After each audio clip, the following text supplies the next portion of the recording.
आघाडीचे नेते सध्या ईडीच्या रडारवर असल्याचं चित्र दिसतंय। सुरुवातीला शिवसेनेचे आमदार प्रताप सरनाईक यांना ईडीची नोटीस बजावण्यात आली। सध्या प्रताप सरनाईक आणि कुटुंबियांची ईडीकडून चौकशी केली जाते। दरम्यान शनिवारी राष्ट्रवादीचे नेते एकनाथ खडसे यांना भोसरी भूखंड प्रकरणी ईडीनं नोटीस बजावले। खडसे 30 डिसेंबरला ईडीसमोर हजर राहणार आहेत, तर आता राऊत कुटुंबीय ईडीच्या रडारवर असल्याचं दिसत आहे।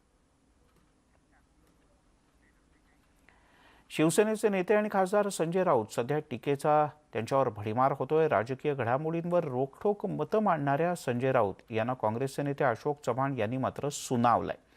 राष्ट्रवादीचे अध्यक्ष शरद पवार यांच्याकडे यूपीएच्या अध्यक्षपदाची जबाबदारी देणार असल्याची चर्चा राज्याच्या राजकारणात काही दिवसांपूर्वी सुरू होती। यानंतर यूपीएच्या अध्यक्षपदावरून शिवसेनेनं काँग्रेसला सल्लाही दिला होता। या सल्ल्यानंतर काँग्रेसनं प्रत्युत्तर दिलंय। शिवसेना यूपीएचा घटक नसल्यानं सल्ला देण्याची गरज नाही असं अशोक चव्हाण म्हणाले। तर दुसरीकडे भाजप आमदार अतुल भातखळकर यांनी सुद्धा संजय राऊत यांच्यावर देशद्रोहाचा गुन्हा दाखल करण्याची मागणी केली। या काँग्रेसच्या मांडीला मांडी लावून बसल्यानंतर राऊतांना असे देशद्रोही विचारच सुचणार। माझी एक कॉमन मिनिमम प्रोग्रामच्या आधारावर आघाडी झालेली आहे। शिवसेना अजूनही यूपीएचा घटक पक्ष म्हणून सामील झालेली नाहीये। तर मला वाटतं जो पक्ष अजूनही यूपीमध्ये सामील झालेला नाहीये त्यांनी यूपीए बद्दल काही विधानं करावी हे मला संयुक्तिक वाटत नाही। हा त्यातला पहिला विषय आहे। आणि यूपीएच्या घटक पक्षांनीच सोनिया गांधींच्या बद्दल विश्वास ठेवून त्यांच्यावर नेतृत्व सोपवलं असल्यामुळे तो प्रश्न चर्चा करण्याचा विषयच राहिला नाही। खुद्द पवार साहेबांनी सुद्धा हा प्रस्ताव नाकारलेला आहे। सामन्याचे कार्यकारी संपादक बोरू बहादर संजय राऊत यांनी आज आपल्या अकलेचे तारे रोखठोक मधून तोडलेले आहेत। देशामध्ये विभाजनवादी प्रवृत्ती वाढतायत आणि रशियासारखी आता राज्य फुटून निघतील अशा स्वरूपाचं देशद्रोही वक्तव्य त्यांनी आज आपल्या लेखातून केलंय। त्यांना एवढंही भान नाही राज्य फुटली ती रशियातून नव्हे, सोव्हिएत युनियन मधून। पण ज्या काँग्रेसने देशाची फाळणी केली, तुकडे तुकडे गँगचं समर्थन केलं, त्या काँग्रेसच्या मांडीला मांडी लावून बसल्यानंतर राऊतांना असे देशद्रोही विचारच सुचणार। माझी तर केंद्र सरकारकडे मागणी आहे की देशातल्या फुटीरतावादी प्रवृत्तींना प्रोत्साहन देणारं लिखाण केल्याबद्दल संजय राऊतांवर देशद्रोहाचा गुन्हा दाखल करावा, ही मागणी मी या निमित्ताने करतो। त्यामुळे या विषयावरून चांगलेच आरोप प्रत्यारोप पुढचे काही दिवस रंगणार असंच दिसतंय। वळूयात पुढच्या बातमीकडे। कृषी विधेयकाच्या वरून भाजपचे माजी मुख्यमंत्री देवेंद्र फडणवीस यांनी ठाकरे सरकारवर जोरदार हल्ला चढवला। मुख्यमंत्री उद्धव ठाकरे दुटप्पी भूमिका घेत असल्याची टीका फडणवीस यांनी केली।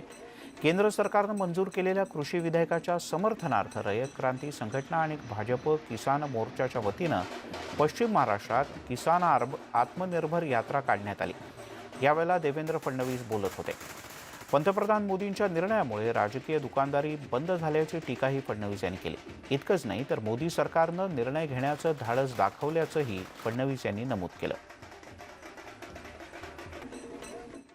इतके महत्त्वाचे निर्णय मोदी साहेबांनी घेतले आणि हे शेतकऱ्यापर्यंत पोहोचले तर आपली राजकीय दुकानदारीच या ठिकाणी बंद होईल।